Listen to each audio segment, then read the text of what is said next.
Hi, my name is Lev Perrey. I'm the Director of Product Management with Universal Audio. We're here at Winter NAMM 2014 showing off all of our products at the booth. And one thing that we are very proud of is our 6176 channel strip. Now this is our premier analog channel strip, all beautifully designed, and it's really two parts. We've got on the left side the classic 610 Two Preamplifier, and this is again the absolute genuine 610 like you found on the original Putnam consoles. Of course, it's been updated a little bit to have some great conveniences.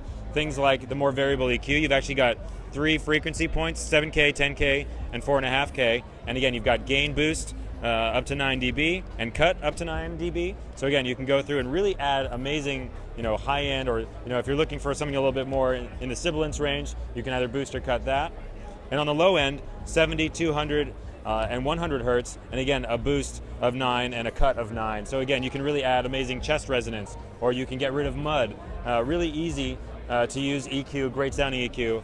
But again, really what people love about the 610 is that you just plug into it and everything sounds better. And it's because it's a beautiful tube preamp. You just have the ability to do all sorts of great things, either driving the input and backing off the output, or going for a really open sound by driving back the input and then using the output level knob to just get that open tube sound.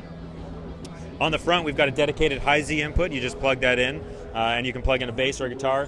Bassists love the 6176 because it just has an amazing full tone for bass. And again, if you want any part of the tonal range of a bass, if you want that kind of clicky sound, or if you want a real sub-atomic bass, the 610 on its own just sounds incredible. We've got variable impedance on the inputs, so the mic can switch between 500 ohms and 2K ohms. Line input, and then the high Z input has variable impedance as well at 47K ohms and then 2.2 mega ohms. So again, really easy to just go through, set all of this all on the front here. But of course, it's called the 6176, the 6 being for the 610, the 176 being for the 1176 compressor that is built right in. And this is the classic 1176 compressor that we all know and love. Classic FET-based compressor, still the fastest compressor on the market when you get right down to it. I mean, it was designed however long ago, but it still, to this day, is one of the fastest compressors that you can buy, and it's great for just catching overs, or it's great for just giving you a really nice, smooth compression. It's really known for being really held back or just super, super aggressive. So again, you can go through, you can adjust the attack, the release, you can go through and goose the output and the input to drive it into more compression. You can set the ratio right there.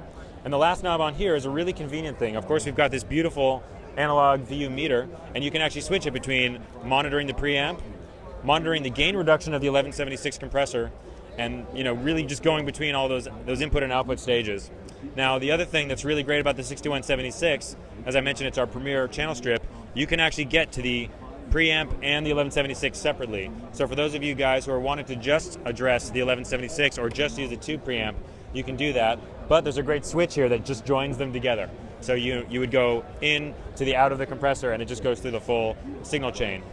Last but not least, obviously there's the 48-volt phantom power for the mic pre and a power switch. And again, it's built like a tank by hand in Scotts Valley, California.